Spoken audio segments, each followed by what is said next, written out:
I promise to rescue you from the oppression of the Egyptians. And unto, I will lead you to the land now occupied.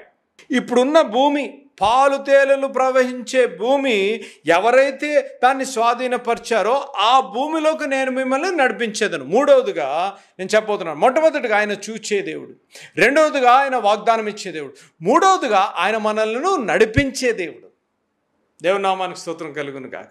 నువ్వు అనుకుంటున్నావు అన్న ఆయన చూచే దేవుడు బాగానే ఉంది, నా పరిస్థితులను చూచే దేవుడు, వాగ్దానం కూడా ఇచ్చాడు. ఏ రీతిగా నడిపిస్తాడన్నా, ఏ రీతిగా నా వివాహం తిరిగి కట్టబడుతుంది, ఏ రీతిగా నాకు ఆరోగ్యం వస్తుంది, ఏ రీతిగా నా కుమారుడు మారు మనసు పొందుతాడు, ఏ రీతిగా నా భర్త మారుతాడు, ఏ రీతిగా నా భార్య, ఏ రీతిగా అని అనుకుంటున్నావేమో. ఈరోజు నీకు ఒక శుభకరమైన వార్త.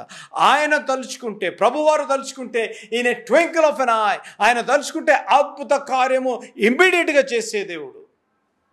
ఆయన చెప్తున్న మాట, నేను నడిపిస్తాను, పాలు తేనెలు ప్రవహించు, అనగా నీకు శాంతి సమాధానం ఇచ్చే దేవుడు, నిన్ను సంతోష దినములు మళ్ళా తీసుకొచ్చే దేవుడను, నీ జీవితము కట్టే దేవుడను, నీకు ఆరోగ్యం ఇచ్చే దేవుడను, నీ కుటుంబాన్ని తిరిగి సమకూర్చే దేవుడను, నీకు ఎదుర్కొంటున్న తుఫానులను నిమర్పించే దేవుడను నేను నడిపిస్తాను. ఎంత ఎంత ఎంత మంచి మాట. ఈ మాట చెప్తా ఉంటే నాకు ఒక చిన్న ఉదాహరణ గుర్తొచ్చింది. మనం ఎక్కడైనా రోడ్ క్రాస్ చేస్తున్నాం అనుకోండి, రోడ్ క్రాస్ చేస్తూ ఉంటే చిన్నపిల్లలు ఉన్నారనుకోండి, మనకు ఎవరైనా చిన్నపిల్లలు ఉంటే వాడిని చేయబట్టుకుని రోడ్ క్రాస్ చేస్తూ ఉంటాం. మా తమ్ముడు బక్సింగ్ గారికి చిన్న బాబు ఉన్నాడు, ఏమన్ అని. ఇప్పుడు ఏమన్ వెళ్ళిపోతూ ఉంటే, అరే నీకు జోషి గారు పేరు పెట్టారు, మా చిన్న తమ్ముడు కొడుకును వెళ్ళిపోరా బాబు, రోడ్ క్రాస్ చేశాను అంటానా? ఏమంటాను చెప్పండి? వాడు చేయబట్టుకొని, వాడు నన్ను పెద్ద డాడీ అంటాడు, వాడు చేయబట్టుకొని జాగ్రత్తగా నేను నడిపిస్తాను. నేను చేయబట్టుకొని వాడు నడిపిస్తూ ఉంటే రెండు విషయాలు జరుగుతాయి అక్కడ. ఒకటేమో ఆ ఏమెన్ జోషి చెయ్యి నా చేతిలో ఉంది, వింటున్నారు కదా, నేను చిన్నపిల్లోడు చేయబట్టుకున్నాను, చిన్నపిల్లోడు చెయ్యి నా చేతిలోకి ఇచ్చాడు. నెంబర్ 1. నెంబర్ 2, రెండోది, నేను నడిపిస్తుంటే రోడ్డు చూడడు, అప్పుడప్పుడు నన్ను చూస్తూ ఉంటాడు. కాదు, మీరు చూడండి, రోడ్లు చూసుకుంటూ వెళ్తారా, నేను చేయబట్టుకుంటే వెంటనే ఫస్ట్ మీరు ట్రై చేసి చూడండి, చిన్నపిల్లలు చేయబట్టుకొని రోడ్డు దాటిస్తూ ఉంటే ఫస్ట్ మొట్టమొదటిగా మిమ్మల్ని చూస్తారు.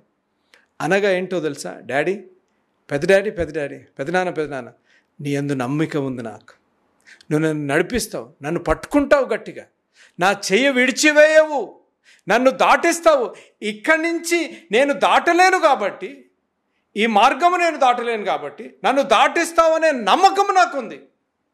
వాక్యం వింటున్న ప్రియులు గమనించవలసిన విషయం, ఏ రీతిగా చిన్న బాలుడు చెయ్యి నా చేతిలో ఇచ్చి నువ్వు నన్ను దాటించగలవని ఆ నమ్మకము, టోటల్ డిపెండెన్సీ, టోటల్ కాన్ఫిడెన్స్, ఆ నమ్మకం నా మీద నుంచి ముందుకు సాగుతాడో, అదే రీతిగా విశ్వాస యాత్రలో కూడా ప్రభువారు నడిపిస్తుండగా నీ సమస్యను దేవునికి అప్పచెప్పి, నీ హస్తాన్ని దేవునికి అప్పచెప్పి నువ్వు నడిచే కృపానుభవం నీ జీవితంలో ఉండాలి. అంతేగాని ఇష్టానుసారంగా ఆ చిన్న బాలుడు పెద్దడాడి చేయి వదిలేసి నేనే రోడ్డు క్రాస్ చేసేస్తానంటే ప్రమాదం జరుగుతుంది.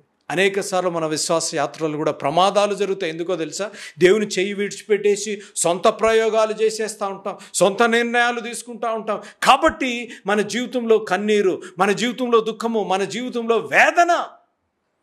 ఈ రాత్రి వాక్యం వింటున్న ప్రియులు గమనించవలసిన విషయం, దేవుడు చూచే దేవుడు, దేవుడు వాగ్దానం ఇచ్చే దేవుడు, దేవుడు నడిపించే దేవుడు. అలనాడు ఇశ్రాయేలుని ఏ రీతిగా ఒక గోత్రం కాదు, 2 గోత్రాలు కాదు, 6 గోత్రాలు ఉండగా వారి దగ్గరలో నుంచి ఆ భూమి ఏదైతే స్వతంత్రించుకొని ఉన్నారో వారి దగ్గరలో నుంచి నేను నడిపించేది.